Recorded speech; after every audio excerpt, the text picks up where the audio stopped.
NBC, Steve in the White House briefing room. Can I talk to your tech manager, please? Yeah, I wiped out some lights.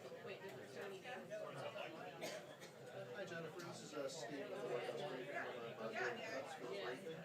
I'm having some issues with the normal phone line that I use. The battery's dead, and I was wondering if you had another line that I could call in on for the cuts position for PL. Well, it's for the extension, so I'll call it, we're gonna put this in, go ahead, but I just need the extension, so in case I lose it. Yeah, so you could say you wanted to be tech columnist or something. And I'm like, I have Yeah, no it's special. very small, but you know what? It's I can hear it. Yeah, because the one, because Let me see one. call it, but I just need one because I'm having a problem. That's using one, right? Yeah, that's what Yeah, that's fine, yeah, we're fine. You know what grandma I am, by the way?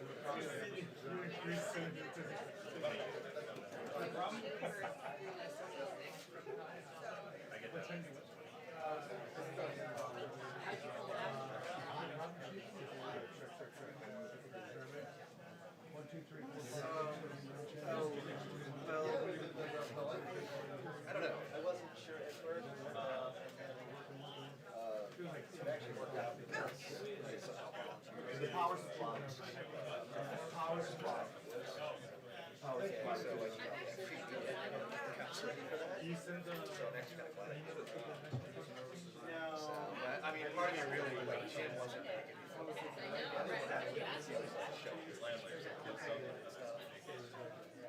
That's what I hear, so next time that happens. Say what? What, say again? Oh, yeah. Oh, yeah.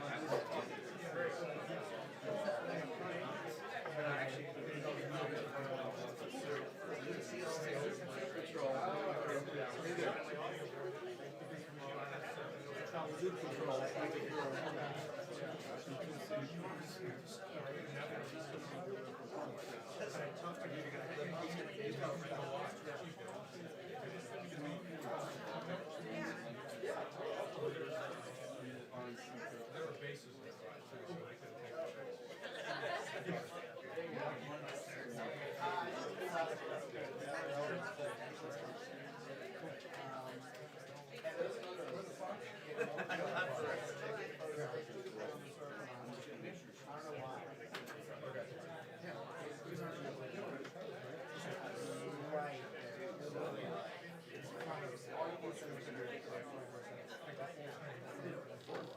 And right behind you, you got Bongo. It's when you got the same Tiffany's there. It's good. It's good about something.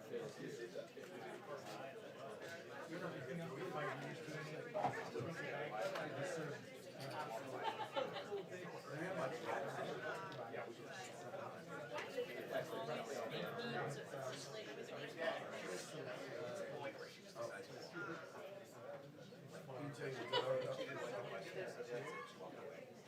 And then we ask her, that's not good.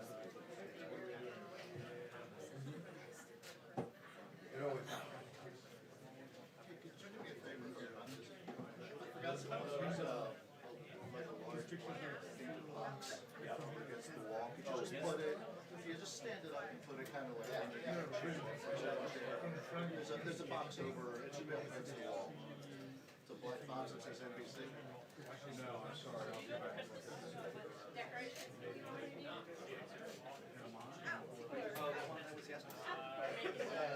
Not over there? Is there an NBC box over there, Brian? A large one? A double-sized one. Black?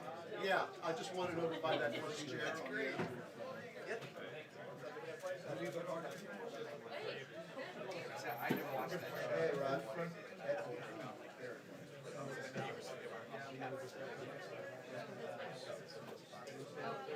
Oh, you do? Oh, shoot, I forgot about that. Okay.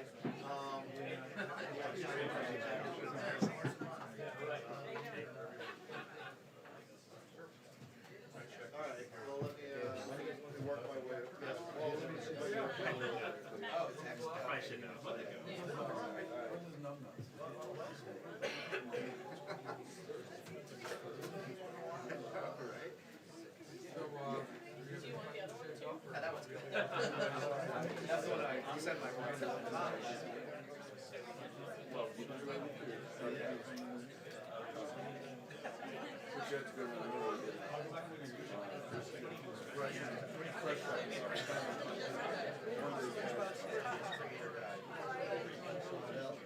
SpongeBob SquarePants.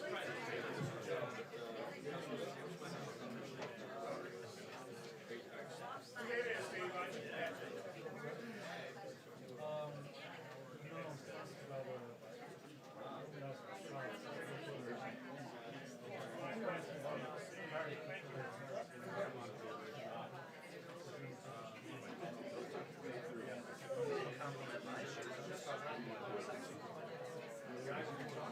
I'm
Yeah, I'm gonna be like approaching us.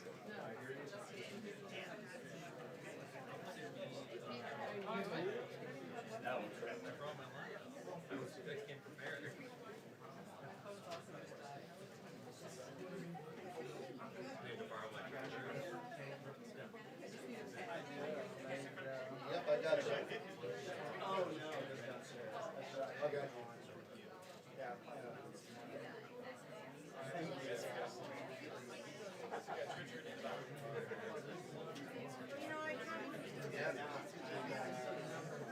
Oh, thank you. Oh, yeah. Great. Right. And you were.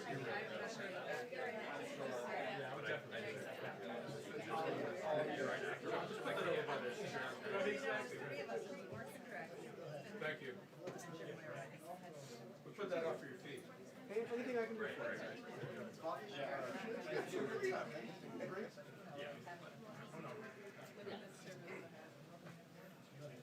Stand by. I'm gonna be there. Yeah. Yes, that's right. It has been a little while since we've had a briefing. We want to have everything figured out where to go. As you mentioned, there are several topics that are expected to come up. And I think first among all of those topics, the first briefing on the campaign chairman, who of course has been in the last 24 hours of special counsel. Today, in terms of the impeachment, planning to investigate what obviously can file a joint status report as alternatives to Washington State. That he had no Mueller investigation lying they basically referred to the president. Part of these ratio which he has as part of a plea in on joint status report. So we'll have to wait and see in terms of what she has to say. And of course, so much is federal lying to the federal couple of days about the 26,000 word breach, which was the U.S. and Mexico. Manafort responds to tear gas on some of the migrants. I mean, it does not agree with the governor's sections of the southern region of the U.S. and Mexico. Obviously, the question will come up whether or not there is coverage in the United States. Tear gas, we do know that the Border Patrol authorities have been cautioning border reporters about issues in the past down there. All we have to do is put in frame of how the president has the White House. That all appears to be aberration. That obviously is going to be something that's going to come up. And of course, as you said, Brianna, this decision by General Motors to start shutting down plants employees. The president was just saying yesterday that he's very disappointed in that decision. He would like to see that energy and do more jobs into some of those states that he cares so much about. That bill comes down, of course, in 2016 on election night. And so I suppose out to let one of the course is this special election down in Mississippi, Senate race down there, the president had some very weighted rhetoric that he served up last night to his supporters at a couple of rallies. Remember this day, when the Guardian permitted serial fabricating out of place down in Mississippi, despite the fact that his family has been investigating for a very, very long time. I think that is as well as whether or not the president defends some of this rhetoric that we've seen from Republicans down in that race, and whether or not the White House will continue to stand by her. The president said yesterday he doesn't believe that there is any on the part of Cindy Hyde-Smith in terms of what she's had to say during the course of that election campaign. But Brianna, just a whole host of subjects to talk about in this briefing. We'll see how much time we have with Sarah Sanders. As we've seen with some of these briefings, they end very quickly, and of course, in recent weeks, as you've noticed, as we've all noticed, they've put in place some ground rules reporters in terms of what they can ask of the press secretary, how many questions they can ask. We've noticed that the president hasn't really been abiding by those rules, but we'll see whether or not there's a different rule book for the press secretary than you have for the president. Well, we were told in the last couple of weeks that you could ask a question, and then if the press secretary or the president deems it appropriate, you should ask a follow-up question. That was part of the rule book put out by the White House. Almost immediately after they put that out, we saw the president taking multiple questions from reporters, multiple follow-up questions from reporters. We haven't really seen Sarah Sanders take a whole lot of questions from reporters outside of her appearances on conservative media outlets, and so it'll be interesting to see just how he handles that rule book that she put in place when she comes out here, hopefully in a few moments. We also believe we're going to hear from the National Security Advisor, John Bolton. He may be taking some questions in advance of the president's trip down to Argentina for the G20 summit. Of course, a lot of questions for John Bolton in terms of what's happening in Ukraine right now, and some of these hostilities between Russia and Ukraine. I think that's going to be a big topic. Hello, at the very least, the chief economic advisor, perhaps John Bolton as well on the national security side. So absolutely, if that is the way that this unfolds. Any questions about Mueller and DHS and tear gas at the border? Okay. Well, let's go wait to the top after that. Okay, sounds good. Thanks, Harris. Thank you.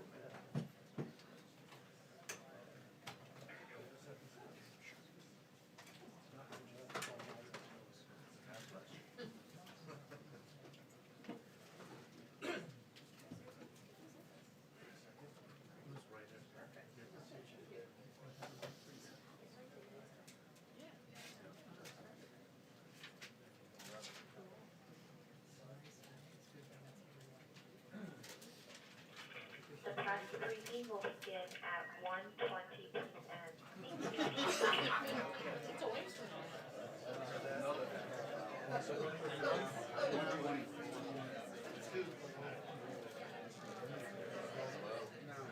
Yeah, that's like 25, 30.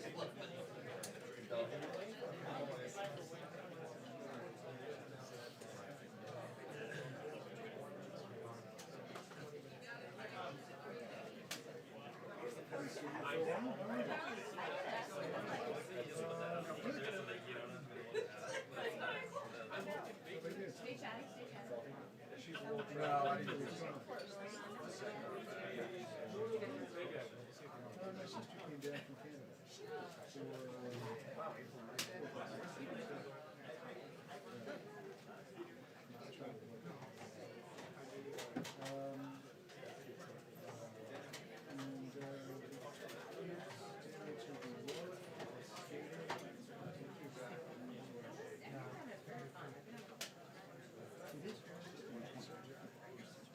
Last time I went was some years ago. Sunday fishing, a couple of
interested in answers.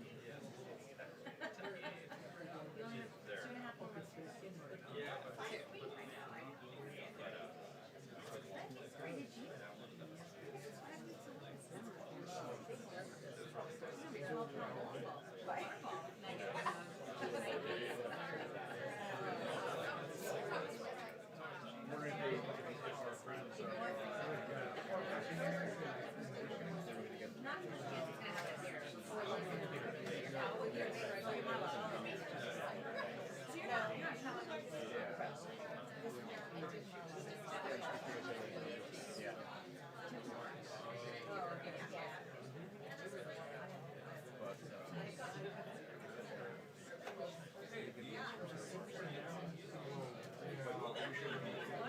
Oh, yeah, sure.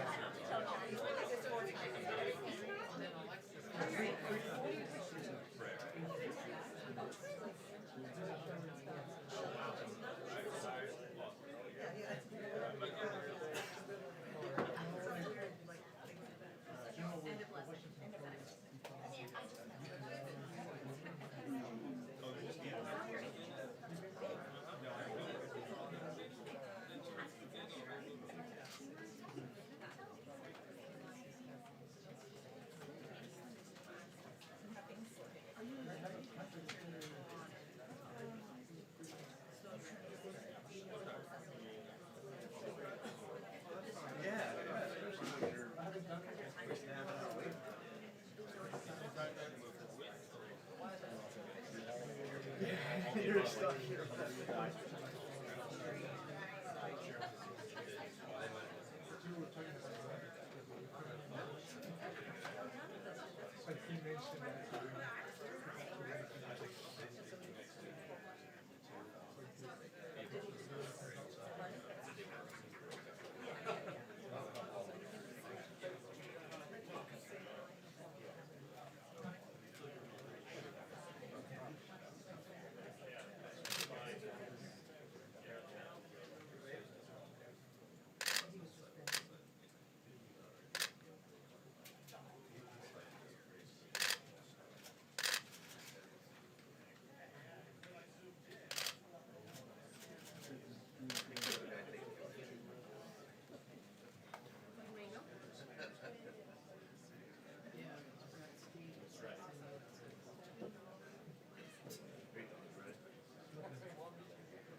Well, we were just going to go through and close out.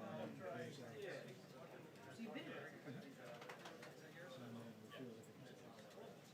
We flew, let's see, we were in New York, so we went New York, Santiago, and then we went back to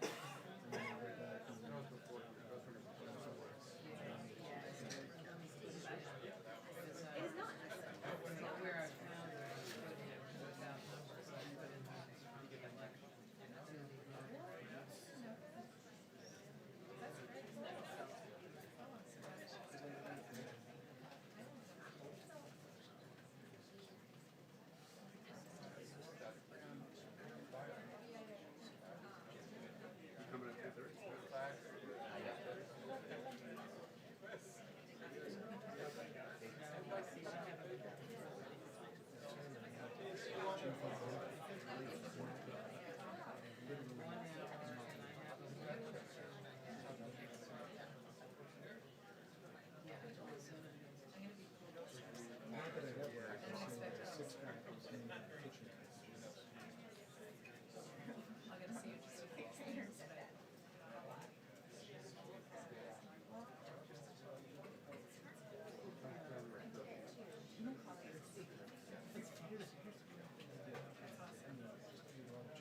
You're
flying back Monday night?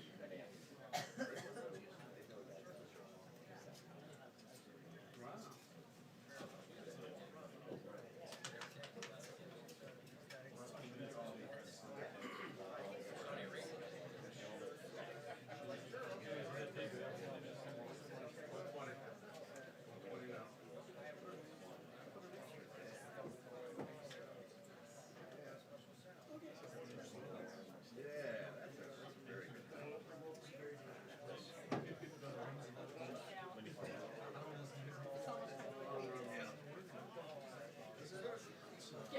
Well, until we get the next, Till they say. until they push it to they'll 3. begin at 1:25. So he graduated.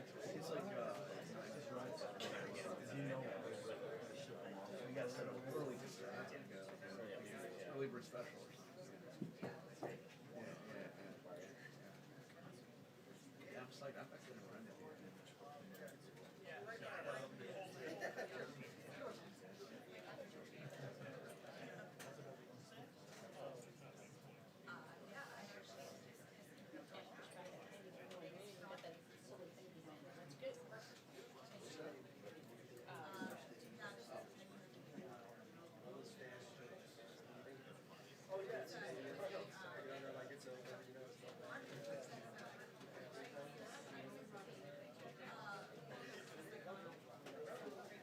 Too much jocularity over there. Did you read?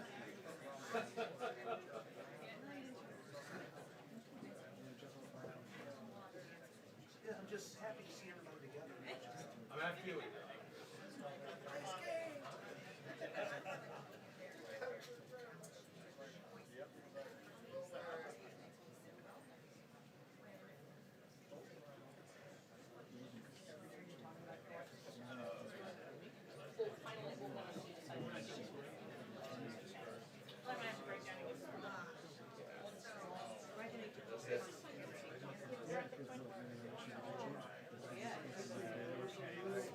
I wish my wife could see that live. She doesn't. My folks have got it. Christmas is, it was Christmas. And it's like, what's the point? I mean, if there's something I want to put on a list, surprise me. It's like, so I get a Christmas list,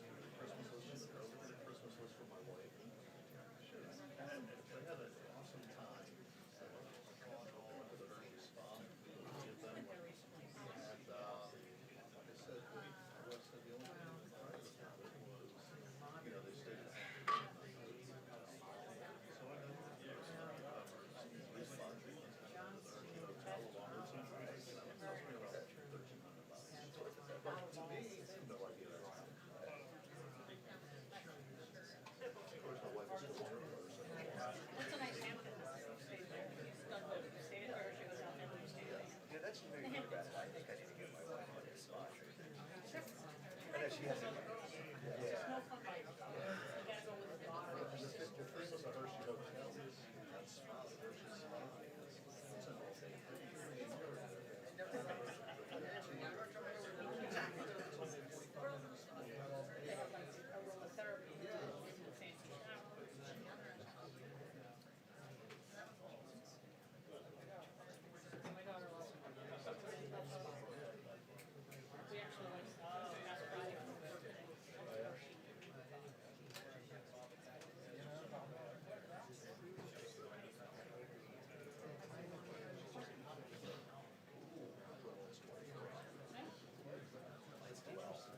Oh, no, I'm sorry, my older one's 23, my new one's 25.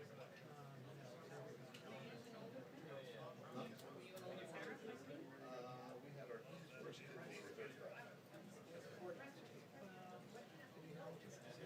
We didn't get married. Here's this weekend.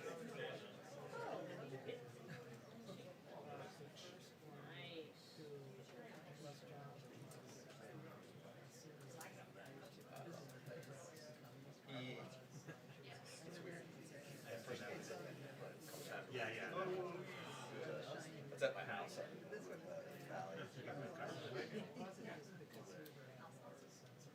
But see, now that he's got the internet working, so it's nice. You play on your computer all day long.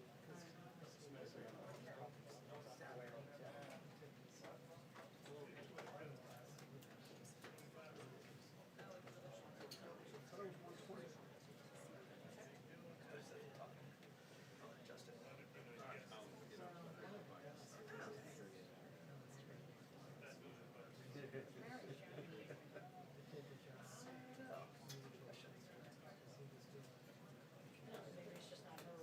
No, yeah, to do Tuesday, Saturday, she should be here tomorrow.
It's all relative, isn't it? It's all relative. It's 120 somewhere.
it? Well, the thing is I mean, it's like, these guys just, you know, turn on their computer, you know, and be out. Yeah. Goes off. What is that? These guys, AirPods.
Good afternoon.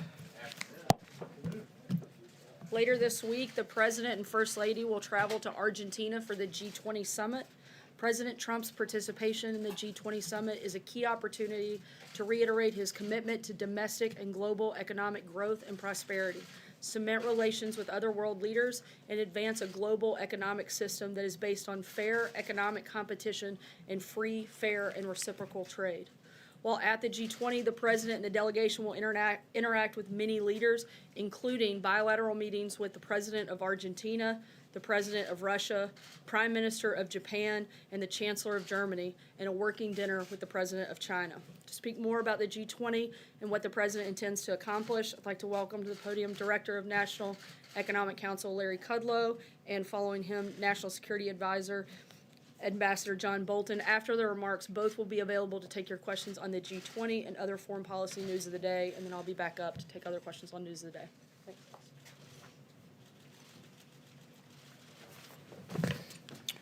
Thank you, Sarah. Thanks, everybody. Let me just walk through some quick themes, and then I want to mention some things the President talked to us just a little while ago.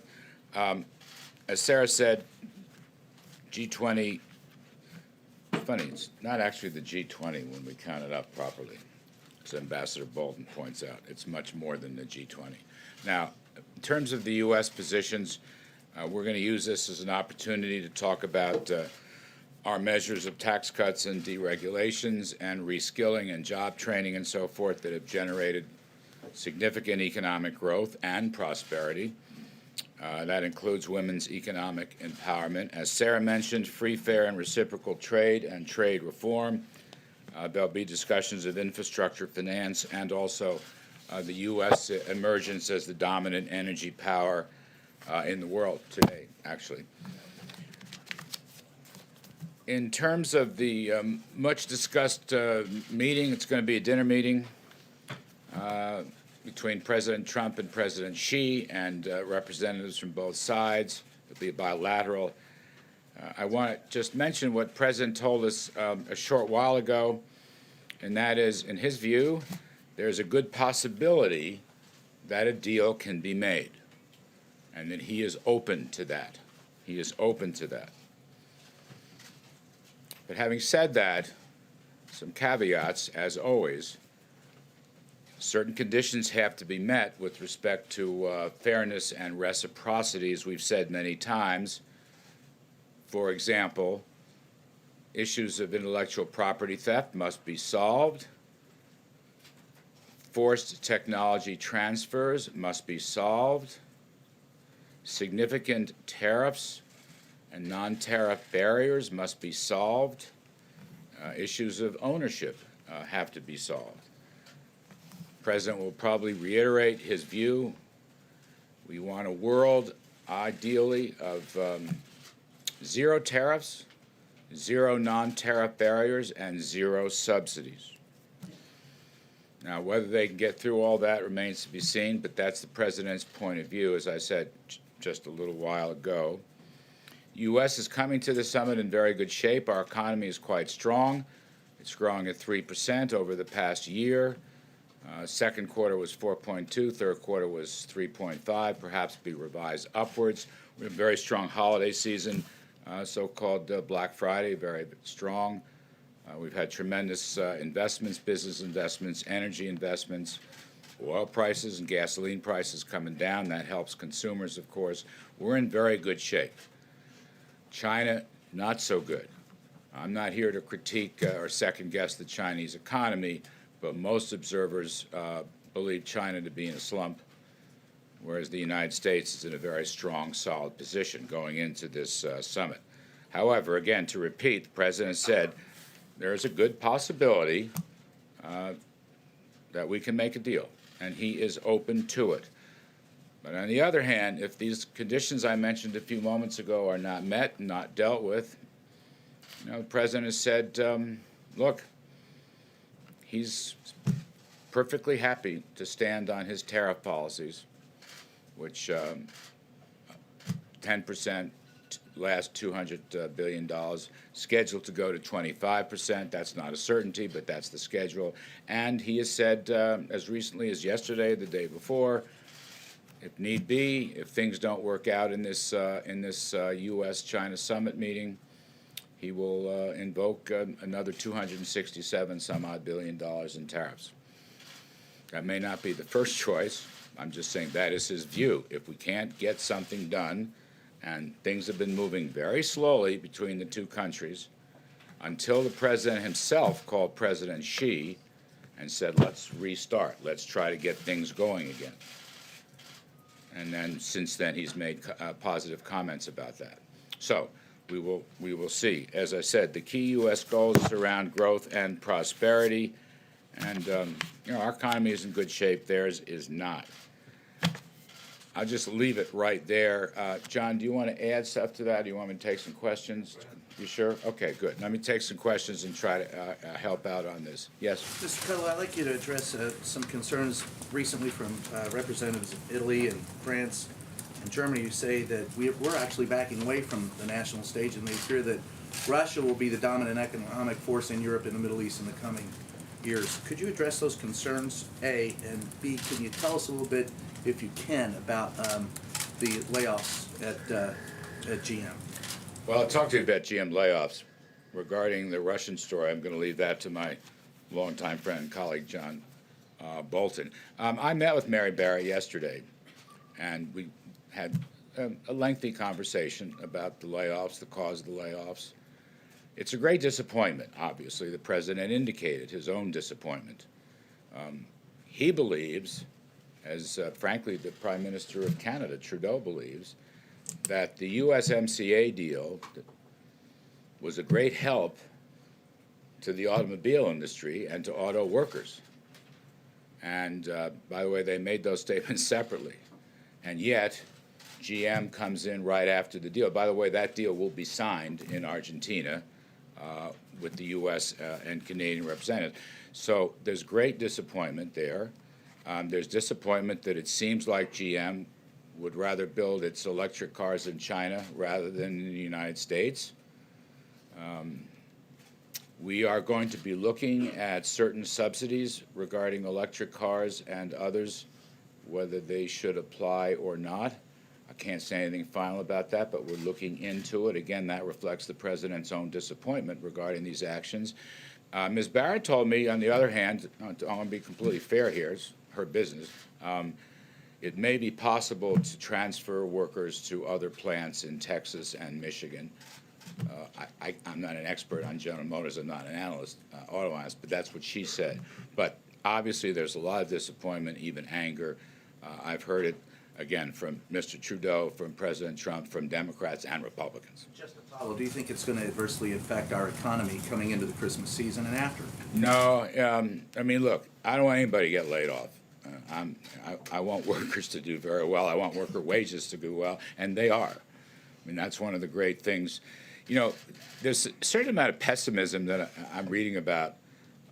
Maybe it has to do with really a mild stock market correction. Let's not forget a couple weeks ago, just on this very point, we had 250,000 new jobs, which was a blockbuster number. Nobody really expected it. With a 3.1% yearly gain in wages and a 3.7% unemployment rate, those are very spiffy numbers by any benchmark in any metric. So again, holiday season layoffs from GM, brutal, all right? Very disappointing. Will it affect the overall economy? I don't think so. I do not think so. Yes? Yeah, back to the question of the tariffs, and if these talks with President Xi go nowhere, and we move forward with this escalation of the tariffs that you just described, which, correct me if I'm wrong, would be the biggest addition of tariffs that we've seen in your lifetime, what will the impact be on the U.S. economy? I mean, That's a long period of time you mentioned. My lifetime. But you've been a committed free trader for almost all of those years. Yes. So what will be the impact on the U.S. economy if we see tariffs go up to the degree that you just described?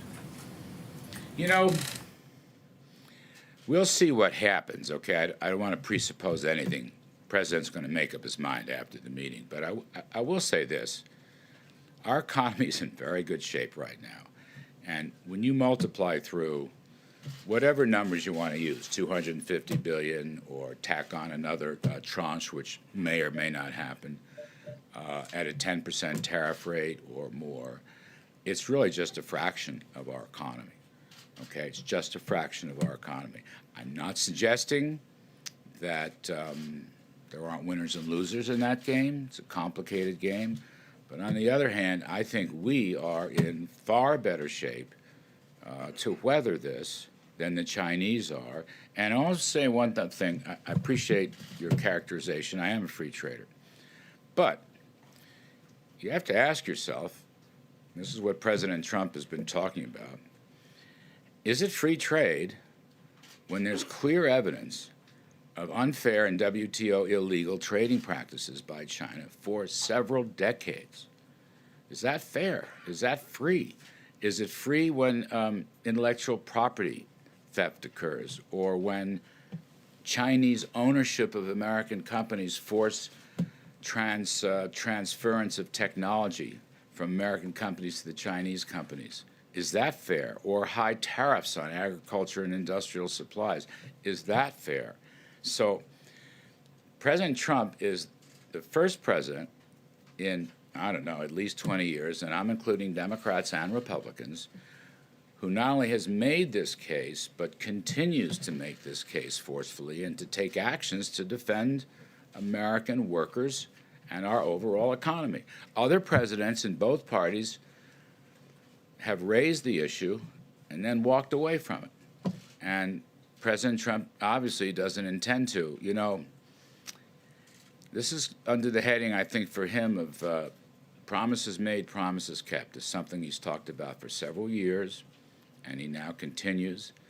If China will come to the table, or in this case, the dinner table, with some new ideas and some new attitudes and some new cooperation, as the president said, there's a good possibility they can make a deal. He's open to it. So nothing is written in cement or stone. But again, for a free trader, where's the free trade? And for several months now, since I've been here, President and I have talked about this. We'd love to see a world of zero tariffs and zero non-tariff barriers and zero subsidies. We'd love to see that world. But unfortunately, we don't have that world, particularly with respect to China, but not only China. And so he's taking actions that he thinks will get us closer to that world. Let me go around. Yes, please. Thanks. Just another GM question. When the president said yesterday they better damn well open a new plant there very quickly, was he just venting his frustration, or does he have some consequences in mind if they don't? I'm going to leave that to him. You may find additional announcements coming on that topic. Some more. Let me go in the back. Yes, ma'am. I wanted to ask you about what Ambassador Shui Tiankai said recently to the Who? Wall Street Journal. Ambassador Shui Tiankai, the Chinese ambassador Yes. To the United States. His thought was that there would be a real risk to the global markets if there wasn't a deal, that they could become fragmented as well. How big are the stakes if you can't reach a deal? Look, the ambassador makes a point. Now, if he would do his part, or his government would do their part, then we can all make a much better point. That's what President Trump is saying. I mean, I'll read you the quote again. There's a good possibility we can make a deal, and he's open to it. But certain conditions, have to be met. Certain things have to be changed. And the president, again, in the spirit of promises made, promises kept, is going to defend, the interests of American workers and ranchers and small businesses and the economy writ large. Let me just add one other point to this. The rest of the world agrees with us. I mean, we signed at the UN, for example, a trilateral agreement with the EU, the United States, and Japan. Worth looking at that document, which outlines, what they call non-market abuses, read China. just recently, before the Shanghai conference, where President Xi was to give an important speech, I'm not sure there was much new there, but in any case, just before that conference, with no prodding from the USA, the ambassadors, the French and German ambassadors to China, wrote a very tough piece going after, again, non-market, unfair, non-reciprocal trading practices. There is broad-based support for the American position here, which is China should change its practices and come into the community of responsible trading nations. They can do that, right? They're a major economy right now. It's not like they were 25 or 30 years ago. We would welcome it. The president has said he's happy to make a deal, but they have to take certain actions and give certain assurances. So, you know. You'll spend the G20 getting that support around your position from other countries at the G20? Oh, I'm sure we will. We have in many other forms. Just a couple more. I want Ambassador. Yes, please. Thank you. Yes, he was talking to me. Tariffs are, in effect, a tax on imported products that are paid for by the consumer. So does the president realize that these escalated tariffs are going to be paid for by the American citizens? Well, look, he realizes the ramifications. As I said earlier, given the strength of our economy, given the size of our economy, we are in position to deal with this and handle this very well. That's the key point. And I'm not so sure about China, but I'll leave that to China experts and so forth and so on. The benefits, let me just look at the other side of the ledger. It's very important. The benefits of true free trade globally will be enormous. You know, if we go back to the idea of zero tariffs and zero non-tariff barriers and zero subsidies, if China plays by the rules, even the WTO rules, and all that needs reforming in our judgment, but they're violating those rules. If we do have a free trading system, or we move in the direction of a free trading system, a true free trading system, we will benefit enormously. Frankly, we will benefit, they will benefit, and the rest of the world will benefit. Now, free trade throws off enormous benefits when it's done properly in consistency and in a reciprocal manner. That's the key point the President emphasized. He's absolutely right. So, you know,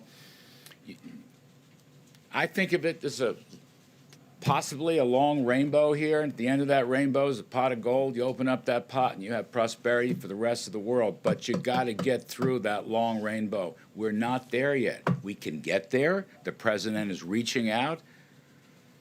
But we'll see how that works. Sir? Yes, go ahead. I'm sorry. Yes, go ahead. Thank you, sir. Earlier, you mentioned low oil and gas prices as evidence that the president's economic policy is working. You mentioned the U.S. becoming the global dominant energy player. But merely days ago, the president said that it was necessary to let Saudi Arabia and its crown prince get away with ordering the murder of a Washington Post journalist because Saudi Arabia ensures low gas prices. Now, which one is it, sir? I'm going to let Ambassador Bolton handle that question. I'm trying so hard to swim in my own lane, and I think John will help out with that whole discussion. He's sitting there much too calmly and quietly, so I want to get him up here. We've known each other a very long time. You're on, John. Well, I'm delighted to be here. I don't really have much to add. Sarah gave you the list of bilaterals. Let me just update it a little bit because we're trying to fill every minute of the president's schedule. She said he's going to meet with President Macri, the host government of Argentina. He'll meet with President Moon of South Korea. He'll meet with President Erdogan of Turkey, Prime Minister Abe of Japan. That will transform at some point during that meeting into a trilateral meeting with the Prime Minister of India, Narendra Modi. And then, as Sarah said, the president will meet with President Putin and have a working dinner with President Xi. So. There were two questions that were. Sir, Ambassador. Question, sir? Yeah, right here. Thank you, sir. Does the president have any plans in the works to meet with the Saudi crown prince while he's there? No, look, the bilateral schedule is full to overflowing at this point, and so those are the ones I've listed that he'll be meeting with. Yes, ma'am. Hello. Mr. Yes, I have a question about the border tensions right now with the U.S. and Mexico. The Yes. U.S. Launched tear gas canisters into Mexican soil, and I'm wondering if you've gotten, if Mexico was given the go-ahead before that happened, and what is the U.S. doing to mitigate any tensions right now with the incoming López Obrador administration? Yeah, I don't think that's really a subject of the G20, but I can say that Secretary of State Pompeo, who will be attending the G20 and therefore will not be accompanying Vice President Pence to the inauguration on Saturday the 1st, Secretary Pompeo will fly overnight from Argentina to Mexico and will meet with the new foreign minister of Mexico on Sunday the 2nd. And they'll have a full conversation about all the issues in connection with the border. Yeah. What do you expect to be on the agenda for the president's meeting with Putin? Well, I think all of the issues that we have on security issues, on arms control issues, on regional issues, including the Middle East, I think it'll be a full agenda. I think it'll be a continuation of their discussion in Helsinki. Ukraine be on that? What about Ukraine? Sure. Thank you so much, Ambassador. Two questions about Brazil, since you are heading there on Thursday to meet with the new incoming president from Brazil, Jair Bolsonaro. One on trade, that I know is one of the priorities. For the past few years, Brazil had a trade surplus with Brazil. United States had a trade surplus. Just last year, 27 billion alone. And besides of that, President Trump complained about the Brazilian protectionism, say Brazil is one of the toughest on trade access. What should we expect related to trade relationship with Brazil, with the new Brazilian government? Should we expect more cooperation or more tariffs like those on steel and aluminum? And another one on Venezuela that I know is another priority of the meeting. What kind of cooperation are you expecting with the new Brazilian government? Are you guys going to discuss sanctions? Yeah. Well, the meeting with President-elect Bolsonaro came as a result of President Trump's call on election night in Brazil to congratulate President-elect Bolsonaro. They had a really outstanding phone call, I think developed a personal relationship even remotely. President Trump was the first foreign leader to call President-elect Bolsonaro. So following up on this, we thought it would be useful and certainly very helpful to the United States to hear from the President-elect what his priorities are, what he's looking for in the relationship. From the perspective of the United States, we see this as a historic opportunity for Brazil and the United States to work together in a whole host of areas, economics, security, and a range of others. So I'm really looking forward to hearing what the President-elect's priorities are, try and respond to him, try and tell him a little bit about what President Trump's views are, and hopefully when President-elect Bolsonaro is inaugurated on January the 1st, that the two leaders can really get off to a running start. So I'm just really there to prepare the ground for them. Ambassador Bolton, you tweeted earlier today about a case involving an American family that's being held in China. Have you talked to the president about this case? What is he, if so, what has he told you? And will he bring this up directly at his meeting with Xi Jinping and expect the family to be allowed to leave before any trade deal is done? Well, I've discussed the question of American hostages and people wrongfully held with him on a whole range of subjects. I don't want to get into what his reaction was because I don't think those conversations should be public. But this is a matter of real concern to us, and I think given that the range of issues that President Xi and President Trump will be covering, it's entirely possible that that would come up. Yeah. Thank you. Back to that meeting with President Putin and President Trump. Will President Trump condemn Russia's aggression in Ukraine Does the U.S. consider it an act of war? And has he spoken with either Putin or Poroshenko about what happened? Look, Ambassador Haley, in the very estimable position of UN ambassador, spoke for the United States yesterday at the Security Council, and we're going to stand on that statement. Yeah. Ambassador Bolton, I just had a question about, you mentioned the bilap with the Turkish leader. They've been very critical of the U.S. position back in Saudi Arabia with respect to the killing of Jamal Khashoggi. Are you concerned that that will affect the relations with the U.S. ally? And wanted to follow up that audio intelligence of the killing of Jamal Khashoggi. Have you heard that tape? And does it conclusively point to the Crown Prince as ordering the killing of Jamal Khashoggi? And one final one. The briefing. I'm supposed to remember all these? I'll prompt you. Thank you. And finally, is it true the White House is blocking Gina Haspel from speaking to senators about that audio intelligence on Wednesday? So let me take the question of the tape first. No, I haven't listened to it. And I guess I should ask you, why do you think I should? What do you think I'll learn from it? Well, you're the National Security Advisor. You might have access to that sort of intelligence. Yeah. How many in this room speak Arabic? Yeah. Access to an interpreter? Well, you want me to listen to it? What am I going to learn from? I mean, if they were speaking Korean, I wouldn't learn any more from it either. The interpreter would be able to tell you what's going on. Then I can read a transcript too. Okay.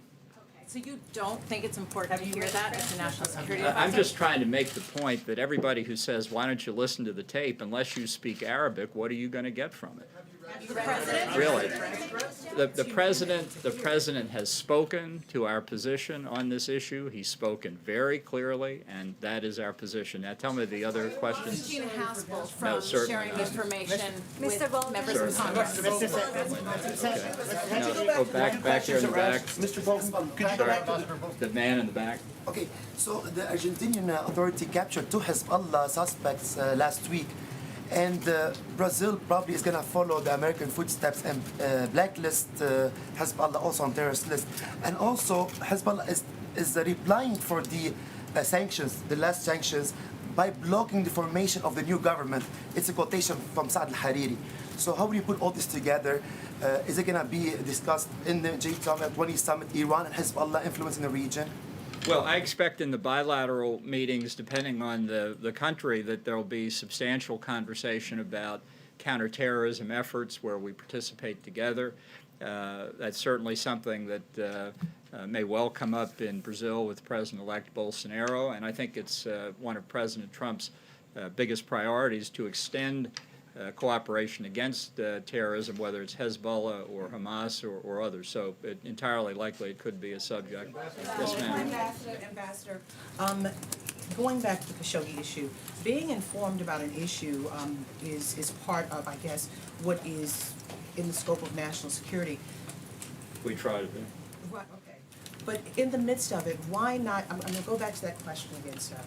Why not get a translator to understand, to hear what happened? You could find out a little bit more than what they've told you by listening. People who speak Arabic have listened to the tape, and they have given us the substance of what's in it. And you trust those who've given you...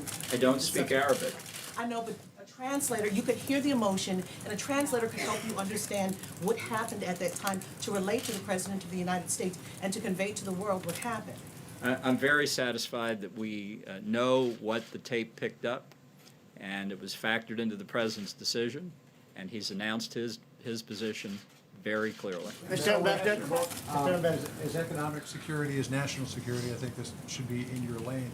I was going to defer to Larry, but it's... Let me see if I can keep it in your lane if I could. The talks with China have been marked with intransigence, disappointment. Larry was talking about that at length this morning. This idea of some sense of optimism going into this Saturday night dinner with Xi, is it based on any notion that Xi is going to suddenly say, you know, this idea of intellectual property theft and forced technology transfer, protectionist tariffs? I don't know what we were thinking. It was a bad idea. Let's level the playing field and start anew. Well, I think President Trump has developed a very positive relationship with President Xi. They've met, they've spoken over the phone. Obviously, both leaders carry into any discussion like this their national interest, and I think it's instructive, and I think the Chinese side believes the same thing, to have the two leaders exchange their views in the presence of their senior advisors. and not with the expectation that at this meeting there'll be some substantial agreement coming out of it, but that there would be an indication, a kind of way ahead that the advisors could then pursue. And I see Sarah is so eager to be here to answer your questions. Mr. Kudlow deferred. I was gonna give him one more, but, Mr. Kudlow deferred a question to him. Could he answer the question that was deferred to him, please? Mr. Bolton. He is Bolton. I think he's already gone. As you know, the new president of Mexico will be inaugurated on Saturday to represent the United States in Mexico City. President Trump has asked the Vice President, Mike Pence, to lead a delegation that will include the Second Lady of the United States, Karen Pence, Secretary of Energy, Rick Perry, Secretary of Homeland Security, Kirstjen Nielsen, Advisor to the President, Ivanka Trump, United States Embassy, Mexico City diplomat John Kramer, and Assistant Secretary of State Kimberly Breyer. Lastly, this morning, we learned the sad news that 3 U.S. service members were killed and 3 wounded when an explosive device detonated in Afghanistan. The wounded service members were evacuated and are receiving medical care. We extend our thoughts and prayers to the loved ones of those killed and to those recovering. The United States is grateful for their service and forever in debt of their sacrifice. With that, I'll take your questions. Justin. Sarah, The Guardian's reporting today that Paul Manafort met with Julian Assange around the time that he was coming on board to the Trump campaign. Wondering if you know if that meeting took place and if you remain confident in the White House's repeated denials that no campaign officials were involved in discussions about the plans to release John Podesta's emails. Certainly remain confident in the White House's assertion that the president was involved in no wrongdoing, was not part of any collusion. The things that have to do with Mr. Manafort, I would refer you to his attorneys to address that. Sarah, given that the president said this morning that Robert Mueller is ruining people's lives, is he considering a pardon for Paul Manafort or for others who were prosecuted, have been prosecuted? I'm not aware of any conversations for anyone's pardon involving this process at all. And if I can follow up, he also said this morning that Mueller is doing tremendous damage to the criminal justice system. If that's true, is he considering picking up the phone, calling his acting attorney general, and saying, fire Robert Mueller? Look, I think that the president has had Robert Mueller doing his job for the last 2 years, and he could have taken action at any point, and he hasn't. So we'll let that speak to itself. He has no intent to do anything. See? Thanks, Sarah. Over the weekend, we saw some powerful images of children as well as adults who were affected by tear gas fired by U.S. officers along the U.S.-Mexico border. We've heard the president talk about that at length yesterday, but one thing we did not hear from him was any expression really of regret that there were children caught up in this. So I was wondering, does the White House regret the fact that children were affected by tear gas and that this situation took place, and is there an investigation underway to prevent this from happening again? Certainly, the White House would never want children to be in harm's way in any capacity whatsoever. However, that is why we are continuing to encourage people to follow the law and go to ports of entry. Law enforcement officials have used appropriate non-lethal force to protect themselves and prevent an illegal rush across the border. And let's also not forget that this isn't the first time that non-lethal force like this has been used. In fact, tear gas was used on average once a month during the Obama administration for very similar circumstances. In fact, they were actually for far less circumstances because they didn't have the same numbers in the mass rush that we're seeing in this caravan take place. Certainly no one wants women or children or any individuals to have this happen, which is why we've encouraged them to actually follow the law and go to ports of entry. John, can I just follow up real quick on something that Ambassador Bolton mentioned when he ruled out a bilateral between the president and MBS. Is the White House ruling out any interaction between the president and the Saudi crown prince, and is he the equivalent of diplomatic timeout? I wouldn't say that we've ruled out any interaction. I know that the president's schedule is pretty packed and has a number of sessions that he'll be involved in with the G20 as well as a number of bilaterals. I don't think there's any time for us to add anything additional, whether or not there's some interaction. I'm not going to rule that out, and we'll keep you guys posted as that happens. Tomorrow. Thanks, Sarah. Yesterday in Mississippi, Mississippi at his rally, the president said, he asked a question about Mike Espy. He said, how does he fit in with Mississippi? I mean, how does he fit in? I guess suggesting that he doesn't fit in. I mean, Mike Espy's great-grandparents were slaves in Mississippi. What did the president mean by that? Due to the fact that that is an election that is taking place today, I'm not going to comment on anything that could affect anything taking place in Mississippi, and certainly happy to comment on that after today. John? Thanks a lot. The president's not guided by the Hatch Act. John, go ahead. Thanks a lot, Sarah. Does the administration have a position on the government of Ecuador continuing to provide asylum to Julian Assange at its embassy in London? I'm not aware of anything official. I'd have to get back to you. Just one more on that, if I may, Sarah. Will you, from the podium, call on the Ecuadorian government to confirm whether or not some sort of meeting may have taken place between Paul Manafort and Julian Assange at its embassy? Certainly, we encourage the process to continue to play out, but I'm not going to get engaged in specifics of that case. We just. President Trump has implied that a potential new deal with Mexico is a done deal, tweeting that migrants will stay in Mexico as they wait for their cases of asylum to be processed. How far along are talks with the new Mexican administration about the so-called Remain in Mexico policy? Those conversations continue. We won't have a final decision until the new government actually takes over, which will happen on Saturday. And on Monday, we expect the new foreign minister from Mexico to meet and sit down with White House administration officials and the Department of Homeland Security Secretary Kirstjen Nielsen and continue and try to finalize those conversations.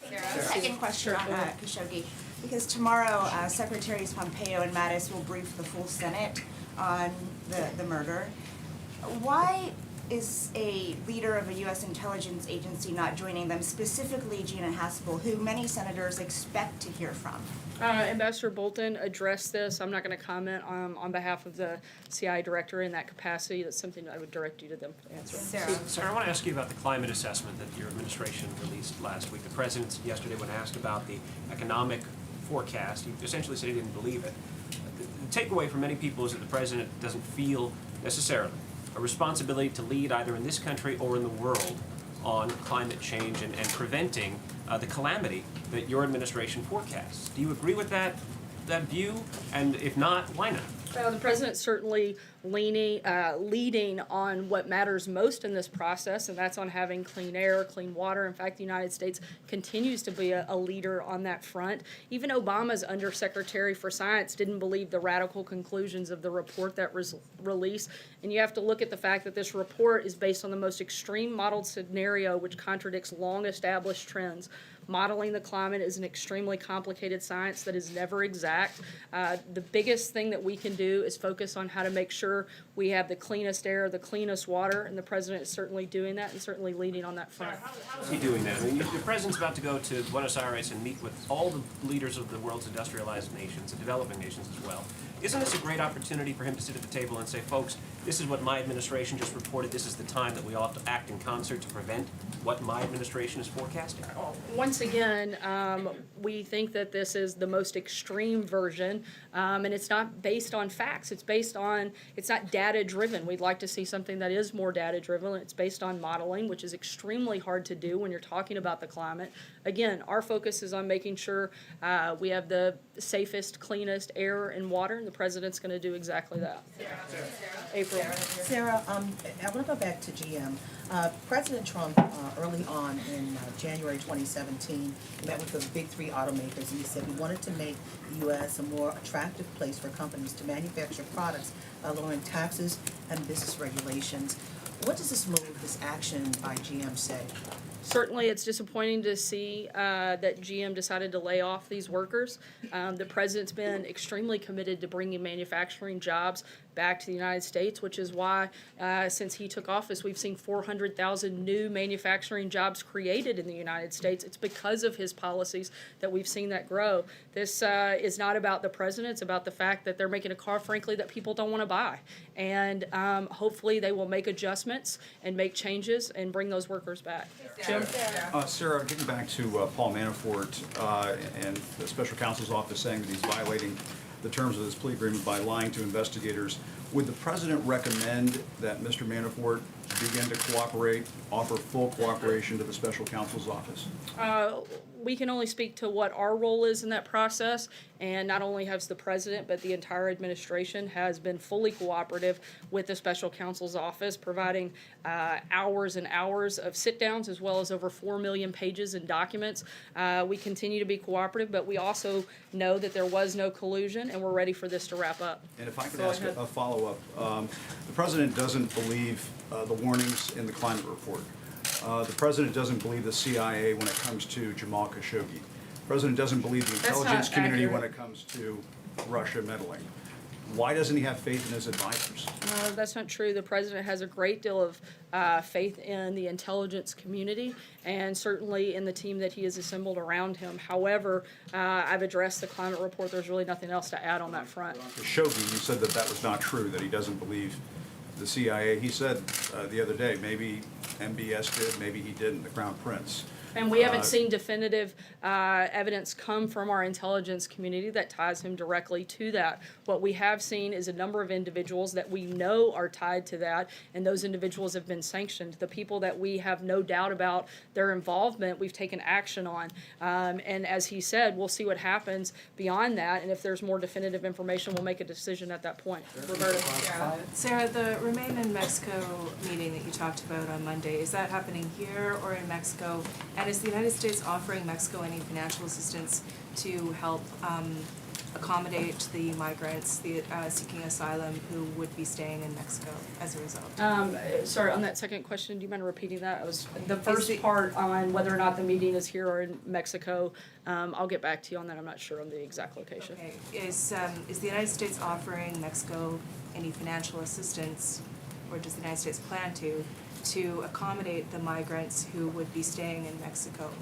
I'm not aware of any financial assistance, but certainly we'll keep you posted if I get that. Just to clean up on the bilats, you mentioned in your list a bilat with the Chancellor of Germany, but the ambassador did not. Has that bilat been canceled? No, it hasn't. I think he was just given additional updates on the ones that I didn't mention. John?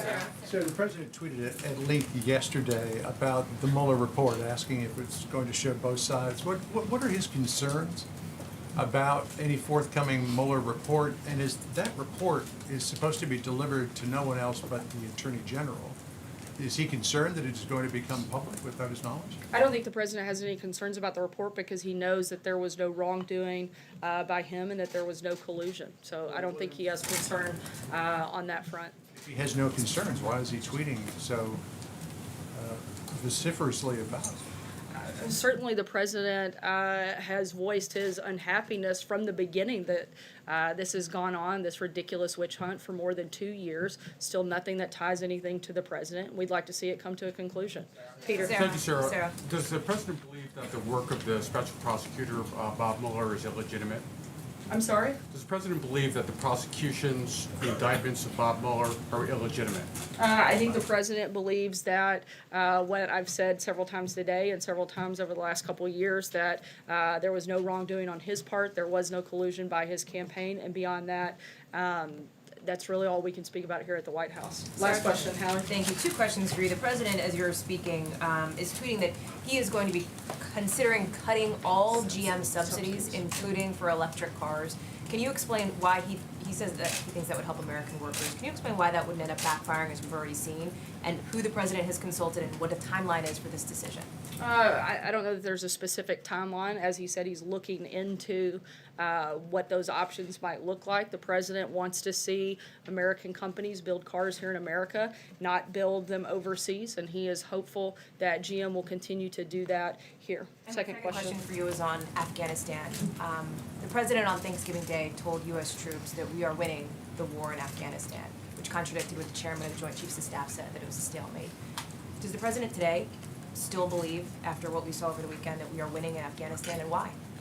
Certainly, anytime you have a loss of life, particularly by an American service member, it is a horrific tragedy and something that no president wants to see, certainly not during their administration. and the president wants to make sure that the battle that we're fighting takes place there and not here. And he's going to continue consulting with his national security team and make decisions on how best to move forward beyond that. Thanks so much, guys. Have a great day. Did you all violate the Posse Comitatus Act in Mexico? Sarah? Why the president lie about not having business with Saudis? Yeah.